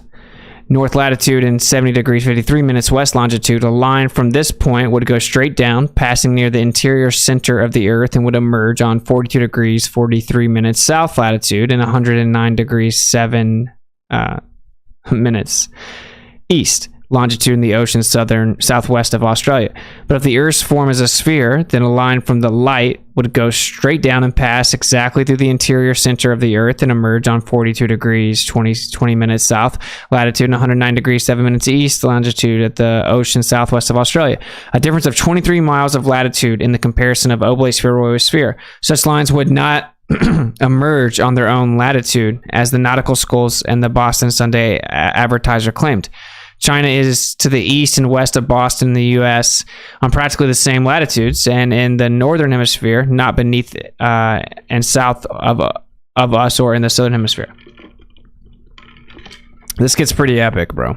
Another Boston paper misunderstanding what constitutes an antipode even for a globular form published the following. I don't actually want to read the misunderstanding parts. I want to...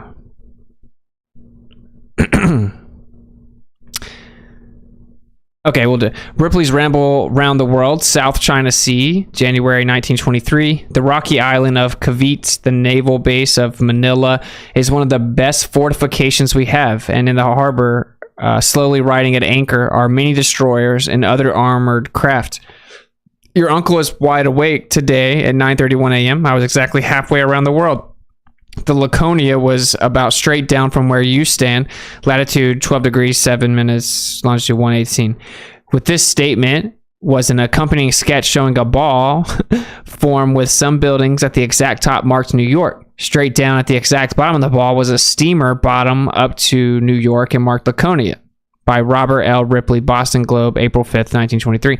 Consider the blunder of claiming that 12 degrees north latitude was approximately straight down from 40 degrees north latitude, the latitude of New York City, and both latitudes north of the equator and in the same northern hemisphere. If the Earth were a sphere, the antipodes of 40 degrees north latitude would be 40 degrees south latitude in the southern hemisphere. If the Earth were an oblate spheroid, the antipodes of 40 degrees north latitude would be 40 degrees and a few miles variation from 42 degrees or 42 minutes south latitude in the southern hemisphere. The antipodes of 12 degrees north latitude would be 12 degrees south latitude and not 40 degrees north latitude. China being on the same latitudes as the United States, the people of both countries occupy the same upright position relative to one another and not feet down toward feet as those experts erroneously claim. Let me come down here. The important question, however, is as to the size of the Earth south of the equator, whether it is the same size or larger than the Earth north of the equator. Globers, pay attention. If larger, I'm assuming you guys are just like spiraling. Let me pull the chat up. I'm not feeding the trolls, though. All right, Globers, pay attention.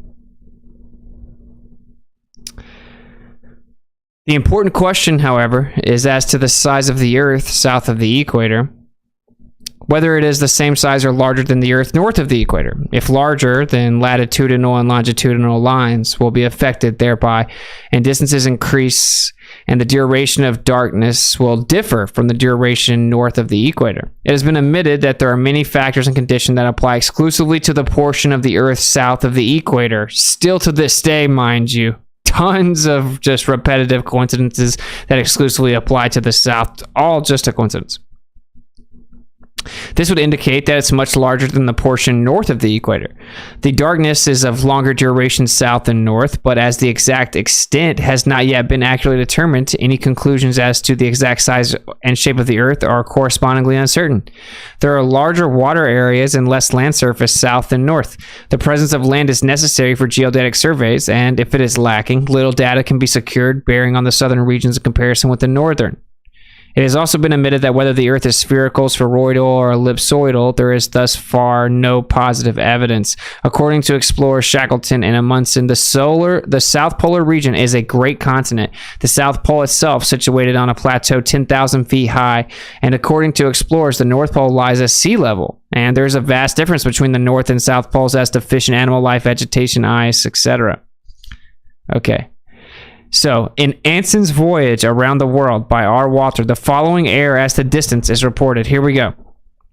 The whole squadron esteemed themselves upwards of 10 degrees more westerly from the Straits of Magellan, so that in running down by our account about 19 degrees of longitude, we had not really advanced half that distance. They thought they were traveling further than the globe said they actually were. They were only going half the distance they thought they were. Well, that's what would happen.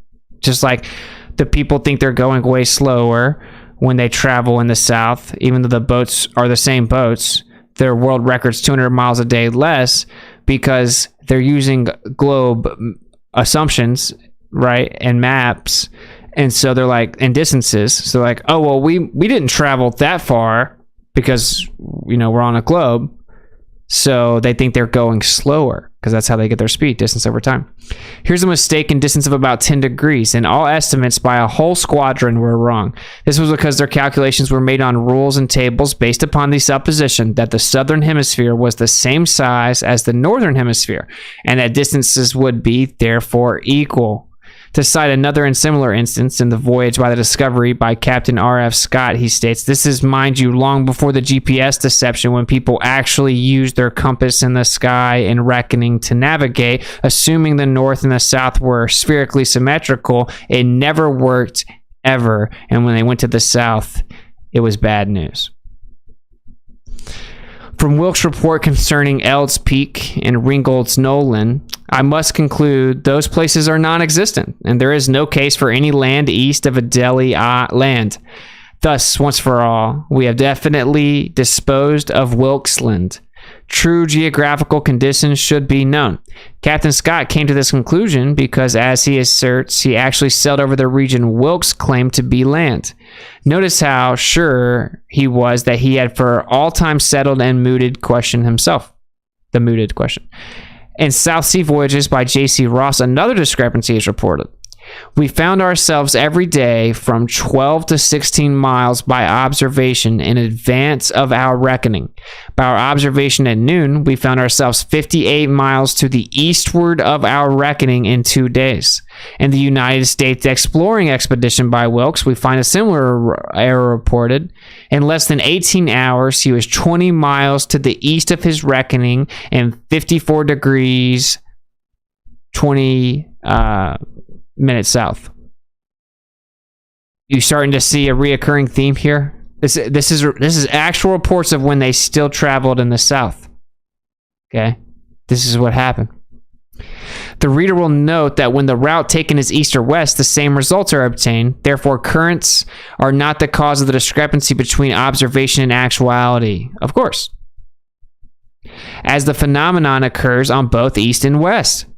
In an announcement by Andrew Carnegie, reported by the Boston Post of January 21st, 1911, the Carnegie Institute exonerated the captain of a British ship who ran his vessel upon the rocks by proving that British Admiralty charts by which the captain was guided were 2 or 3 degrees astray. Here's another instance where a sea captain lost his ship when it was not his fault, but was the fault of astronomers and nautical experts. But sea captains up to date have evidently not cared to defend themselves, especially if their own conclusions happen to bear out the plain form theory. The following paragraph appeared in the Literary Gazette, October 19th, 1861. Every existing chart and sea route having been elaborated under the Newtonian hypothesis, it follows that the location of rocks, shoals, and other maritime dangers has all along been misplaced in greater or less degree, whereas the true cause, never dreamt of, is an astronomical theory.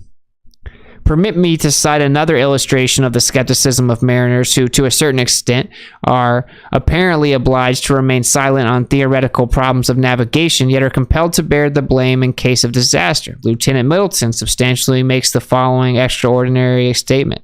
I did not leave the ship before... These are all different accounts of people trying to navigate in the South, assuming a globe, and it doesn't work. I did not leave the ship before hearing certain remarks made by navigators which were so derogatory to Captain Cook, the famous navigator, that I forbear to repeat them. The fact is that many people in authority have long known what to disbelieve, but do not know even yet what to believe or who to believe. And this represents the real difficulty of the position. The rapidity with which the climate changes from Antarctic cold to tropical heat argues that the sun must be very close, so as to render such a change possible. In that it is a very fair argument to urge that with a very distant sun in the diameter of the globe, representing such a very small portion of that distance, the climate of the globe would be very much the same all over.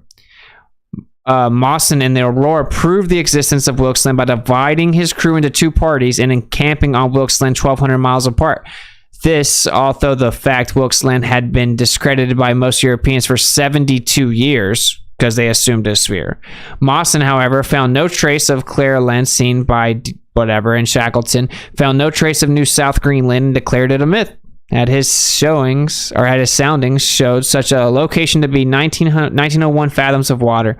Munson further reported that Emerald Island on the charts was sailed over by Captain Davis. Consequently, if it exists at all, it must be incorrectly charted. And there are other islands charted, the positions of which are doubtful. I didn't realize I went this far up. There's like a lot of them. I want to read a specific one. Where's it at? How dead them. I don't know where it's at. There's a specific one. Let me see. See if I can find it.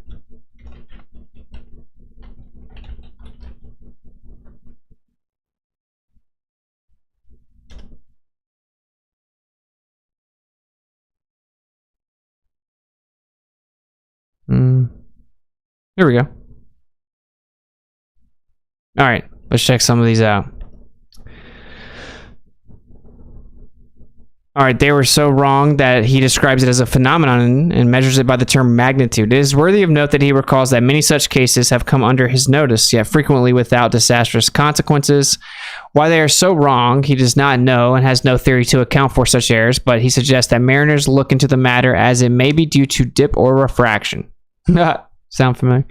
Another case published by Lieutenant Middleton of England is substantially as follows. Okay, here we go. Globers, actually pay attention now. It's important. I have sailed with very superior navigators and troop ships, and when only 10 days out of port, we have barely escaped disastrous shipwreck, although the weather remained fine during the whole 10 days and the sea like a pond. Nevertheless, the captain confessed that he was out some 200 miles in his observations, and it was only by a miracle we escaped destruction.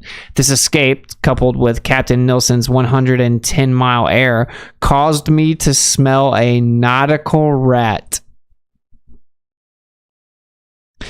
Remarks by officers tended to show that the disbelief in the globular form is much wider among educated authorities than is supposed. Another disaster around 1922, as follows. A fishing schooner was totally wrecked when she struck Sable Island, although her captain believed he was 14 miles south of the island. Later, he blamed it on strong tides. A similar disaster occurred in 1919 to the Northern Pacific off Fire Island. A Boston Herald editorial claimed that no one knew why the Northern Pacific was so far out of her course. Other ships that night fared safely through the fog. The George Washington came near to disaster in 1919. The great transport was running for the Boston Light, but was instead headed straight for the island off Cape Ann and nearly escaped a wreck. President Wilson was on board. In this case, the error was again attributed to fog, but this vessel, like the Northern Pacific, was too far north. There are two other noticeable facts concerning those two vessels, and in fact, concerning most sea disasters. The estimates as to errors are uniformly from 11 to 18 miles. Very important. It's consistent. It's a consistent error. It can't be fog, can't be tides, it can't be weather. It's a consistent error. All right. The mystery which surrounds these figures, 11 to 18 miles, receives further emphasis by the report of the crews of the Carnegie. This is a big one. We were astonished as the Carnegie proceeded south toward the region of Queen Maryland to find the chart errors and declination consistently increasing until in the region of latitude 60 degrees south longitude 100 degrees east. They reached a maximum of 12 degrees for the US and British charts and for 16 minutes for the German charts.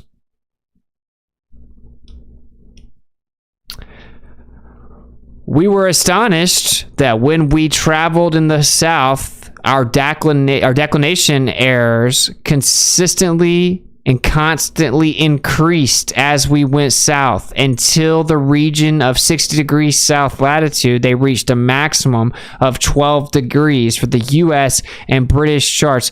These are government expeditions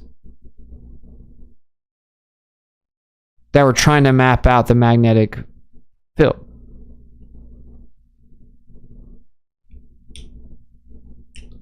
This is so obvious to me. Now, what did they do? They had to fix it. So they made this. That's what they did. They did this, bro. Okay? This is where they got it. It's from these, like this right here. Right here. This is one of the places they were mapping out magnetic declination. So this is in the early 1900s. They're like, every time we go south, there's a consistent error. It gets worse and worse the more south we go. What's going on? We're assuming it's the same as the north. It's not working. We had some problems in the north. We thought we had those ironed out. We blame them on other things. We go south and it gets crazy. This is objectively what happened. So then they started sending people all out in the south, right, to map out the declination. And now we have this. This is what we have now. What is this, bro? And why is it not the same as this?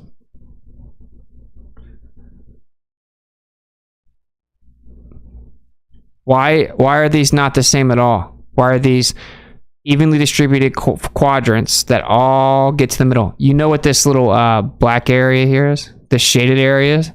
It's called the basically it's like the no-go zone. It's not safe. That's what they say. They can't trust the compass at all. It's not safe here.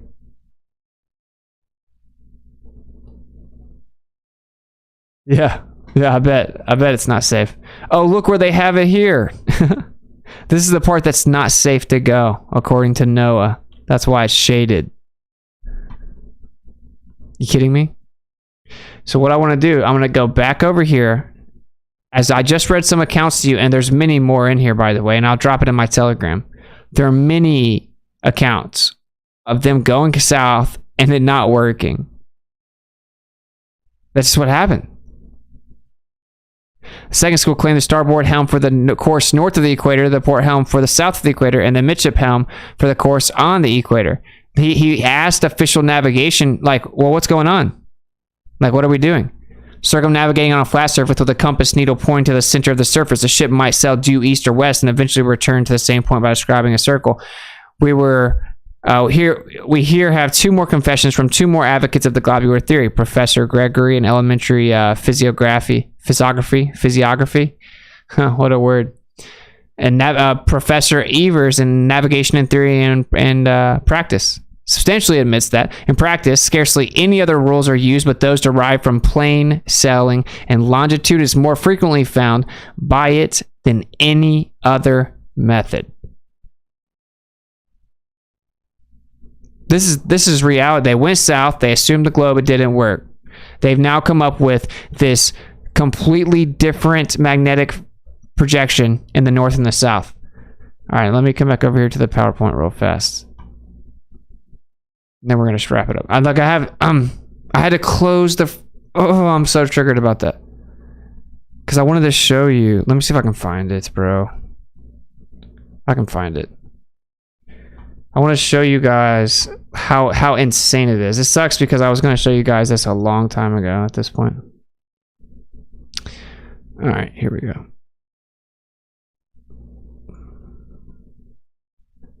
In a world.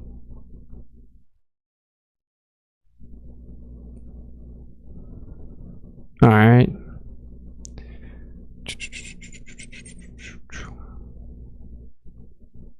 All right.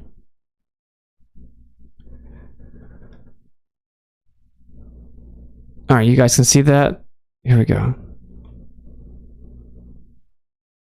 This is the magnetic declination. It's going to tell us what the magnetic declination is. All right. Negative 133. Okay, so we start navigating. Let's come up here. Let's go. We're going to be just in North America. Oh, +7. Okay. Let's come over here a little bit closer to, say, the equator. Oh, -2. Oh, +2. 0. What a shocker. I'm absolutely shocked that as you come over here closer to the equator, it's really, really low. And they claim it changes like nothing, like 5 seconds a year or whatever. Okay, now as you go north, it does change, right? Because you had to stretch out the north. This is where they have to fit things in. Okay, now when we come over here, dude, check this out.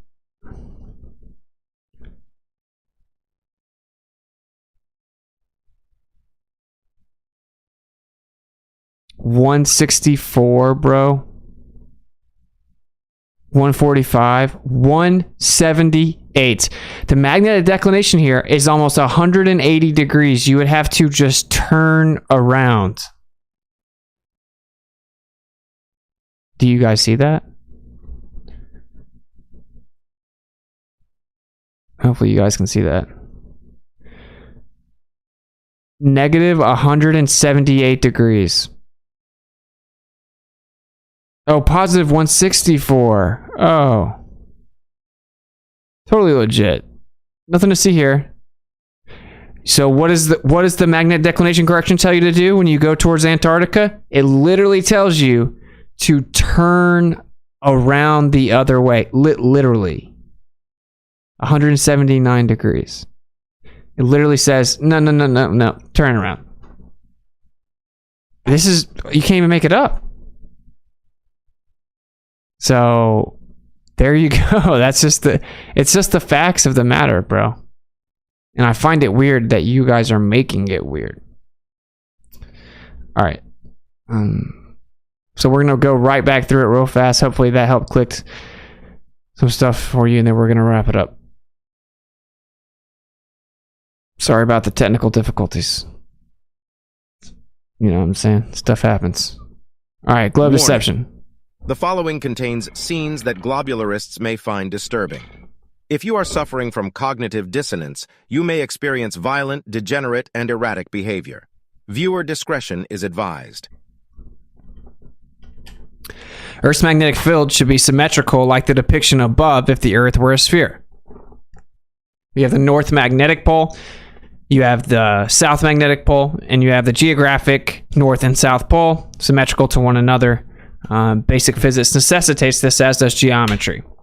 If you're going to turn a flat Earth into a globe, then you're going to have to stretch out the north and compress the south.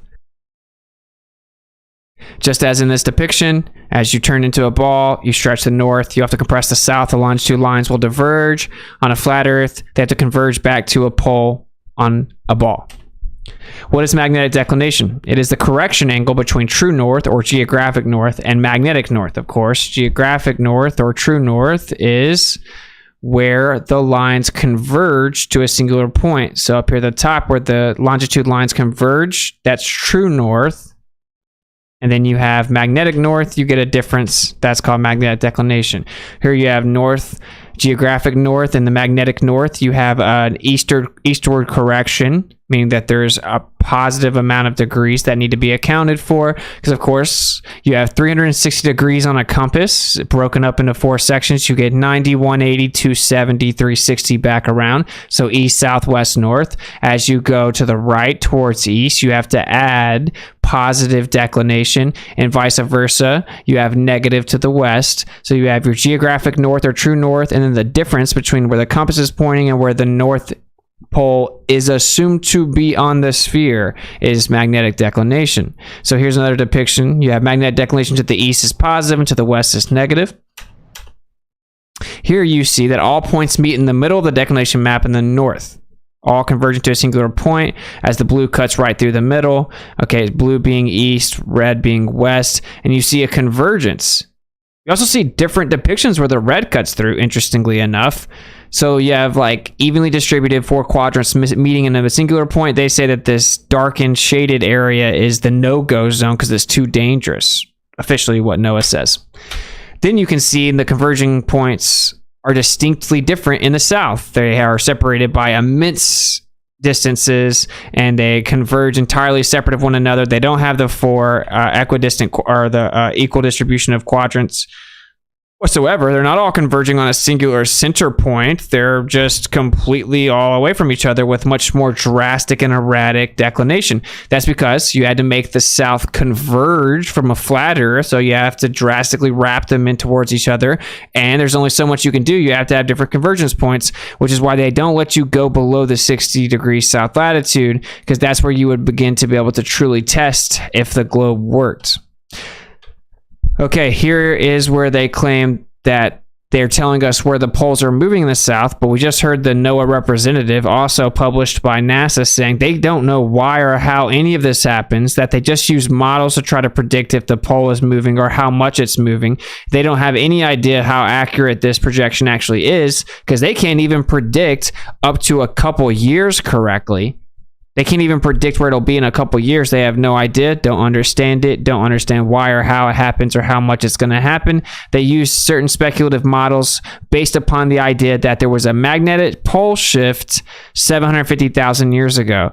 Now, the reason that they're actually prepping you for a magnetic pole shift is because it's only changing so much per year. So the way that you do magnetic declination is you take the mean declination, meaning like it normally changes this much per year, right? So say it's 5 minutes. It's never that much.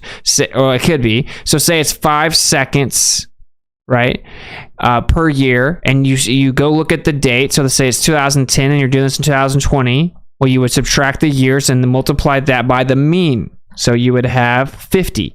And this is how you correct. You look at the magnetic declination chart with the year, and when it comes to 50 seconds, it's negligible.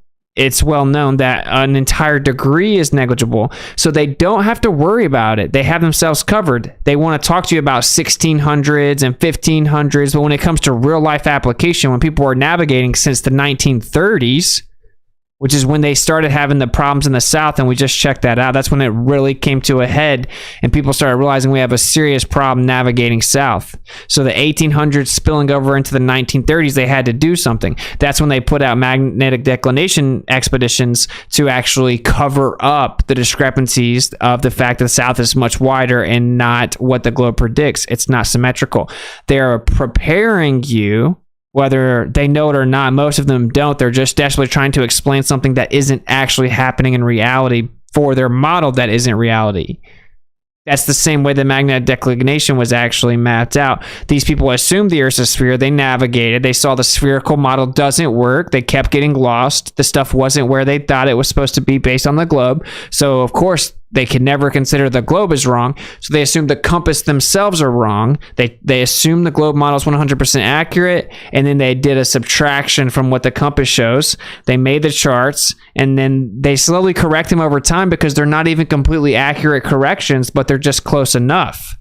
That's the reality. Now, they're trying to prep you for a pole reversal, because at some point, if you keep going in one direction, as they claim the poles are moving in one direction, eventually it's going to get too far away that your cover's going to be blown. People are going to realize the Earth's not a globe. You can't, now they're in this safe area where nobody can traverse right now. They're like, oh, the North Pole's moving here, we think. Okay, cool story. If it supposedly keeps moving in that same direction, you're going to have a problem. So they're prepping everyone for pole reversal where they can bring it back towards the other direction so they can say, oh, well, it's going back towards what the flat Earth would be, basically. So they can keep it within this safe window where it doesn't change too much that it would expose them. That's why I think that they're coming up with a pole reversal narrative. Here's an azimuth equidistant projection. Of course, there's no magnetic declination on flat Earth, but it's interesting when you start to see what they're actually doing, right? Where you can truly navigate relative to north, and then where you cannot, and you start to see that when you get all the way out to the 60 degrees south latitude, it starts getting crazy with crazy rates of convergence, nothing at all like the center having the equidistant convergence. Here's the depiction side by side. The north and south are different because the Earth's not a sphere, and the north or south are different. Here you see right here at 60 degrees south latitude, it's drastically different. This is why you cannot go beneath there privately and freely, because you would begin to see the globe doesn't work. It's not correct at all. And as we just now showed you, it actually tells you to turn around 180 degrees. 180 degrees. Positive 178, negative 174. Wow, look at that. 178, 174, negative and positive. What an absolute joke. It's because they can't let you go down here because you start to see the problems. Okay? In the north, it just takes you the longer way around by making you adjust, taking the least efficient route just enough that they can stretch the land out. Navigation uses this. Both planes and boats use the magnetic declination in the nautical charts, just simply bodies of water. If you look at a plane map, they don't account for land, it's just water. They would never show the roads because they'd be able to see they don't match up. Certainly, whenever you compare the north and the south in all directions, you see they had to change the Google Maps and the roads and the land relative to the nautical miles. This deception is pretty brilliant, and they used it to convince people that navigate both in a plane and on a boat that they are traveling on a globe, because when they use the globe assumption, they get to where they're supposed to go. This is because they couldn't actually use the globe to navigate. You literally cannot use the globe to navigate. You have to claim the compass doesn't work and then update and fill in the discrepancies from the globe model with magnetic declination, which is what they did. That's how they came up with it in the first place. That's how they mapped it, certainly in the south when they really needed to save the globe.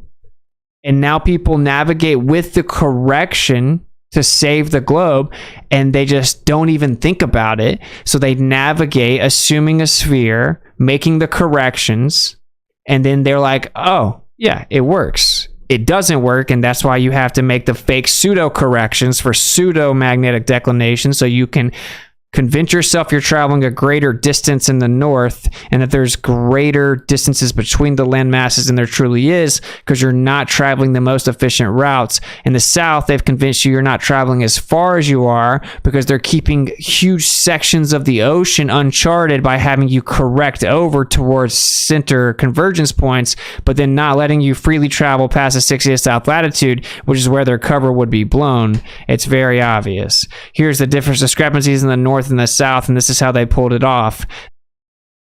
Boom. I like this angle. But like more so just like that it's now up in my face. Alright, I'm gonna kick it with you guys for a second and then I'm gonna get out of here. It's way later than I wanted it to be. Sorry about all the hiccups. That's why I went back through it, so maybe you guys can like cut it out, get a 10-minute presentation. So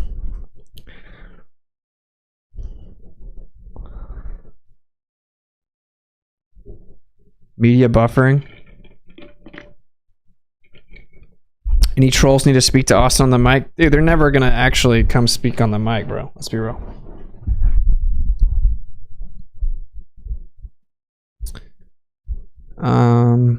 Let me come back and check my Rokfin, because I always end up forgetting. Give you guys some updates. Go to auditnasa.com and definitely... That's crazy, bro. What is going on?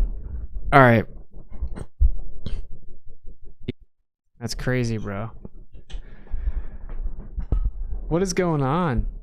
All right. Anyway, I'll just finish up while we do have a couple minutes, I guess. Hope you guys enjoyed it. Sorry about it being kind of tedious, and hopefully there's a couple of things that can be clipped out of here when I redid the presentation.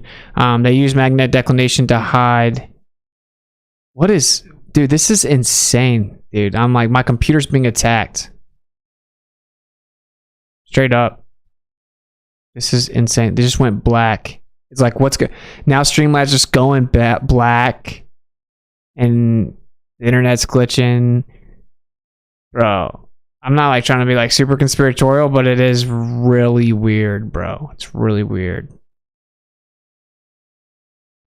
So, all right, auditnasa.com, pay.auditnasa.com if you want to support. You can go to Witsit.live if you want to support. Links in the description. I'll be on with Bro Sanchez Saturday. I'm having a dope guest, Steven from Dragon's Blends, on tomorrow night. That'll be dope, talking about fasting and some cool stuff. You can actually go to ethericstate.com and check out some of this stuff I wanted to show you guys.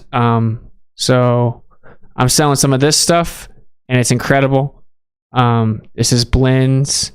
So there's electrolyte blends and mixed with activated charcoal. It's incredible. I do intermittent fasting. It helps you like just not worry about food while you're in your not eat window. It sustains you and like you have plenty of energy. It's super dope. And activated charcoal, when you're intermittent fasting, your body, or even just regular fasting, longer periods of time, your body like starts pulling toxins out. The activated charcoal basically sucks up all the toxins. So it's like incredible. It sustains you. Electrolyte keeps you hydrated and keeps you like sustained when you're not eating food. I think everyone should consider intermittent fasting. You want to tune in tomorrow night? We should have a dope conversation about all that. I have a bunch of that stuff available already at ethericstate.com. Haven't finished putting together the website, but that'd be really cool if you guys would support. Go grab some of that. I truly believe in it, which is why I agreed to try to hook you guys up with some of it. All right, I will discuss that more in depth because I don't know how long the stream's going to last.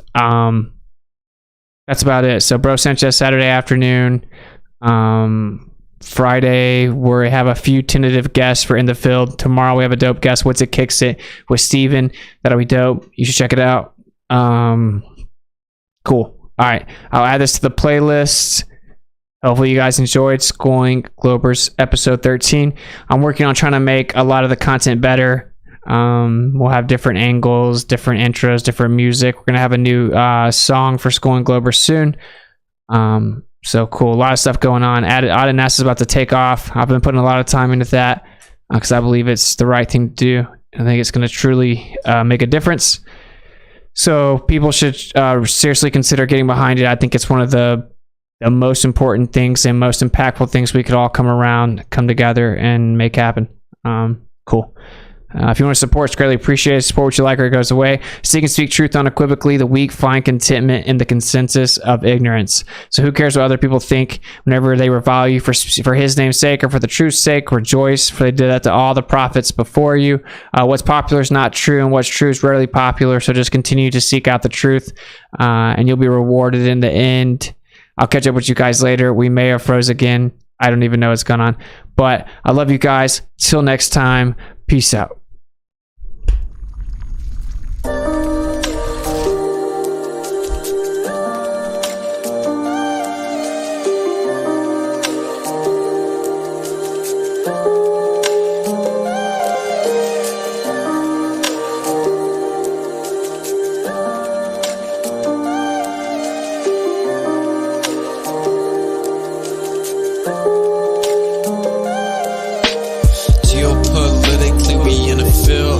That's for Israel. Wonder, is it real? Rappers acting say they high, say they simple pills. Glorify suicide so they get the deals. Big pharma set it up, had to flip the pills. Control the music industry until the scripts get filled. Geopolitically, yeah, we in the field. That's for Israel. Wonder, is it real? Took the way you saw the world, then distorted it. Now you think you wanna rock that twirl somewhere orbiting. Theories disproportionate, the truth distorted quick with a forceful grip. They force them a simple that we absorbing quick. Took the people's signature to mean extorted it. They forging it. If news anchors informant to informing them there's a surplus, but they tell us there are shortages. Credit economy mortgages, dollar that's supported with empty fortresses. But what's important is this: we courting ships, important gifts. Of course it is, but extortion is in accordance with an assortment list of foreign tricks. We ignoring which informant this, informant this. It looked like we were snoring tricked. Pedophilia and the government endorsing it. Yeah, eugenics is exactly what abortion is. You just vilify those insubordinate. Way to matrix engineer, that's unfortunate. Geopolitically, we in a field. That's for Israel. Wonder, is it real? Rappers acting say they high, say they simple pills. Glorify suicide so they get the deals. Big pharma set it up just to flip the pills. Control the music industry until the scripts get filled. Geopolitically, yeah, we in a field. That's for Israel. Wonder, is it real?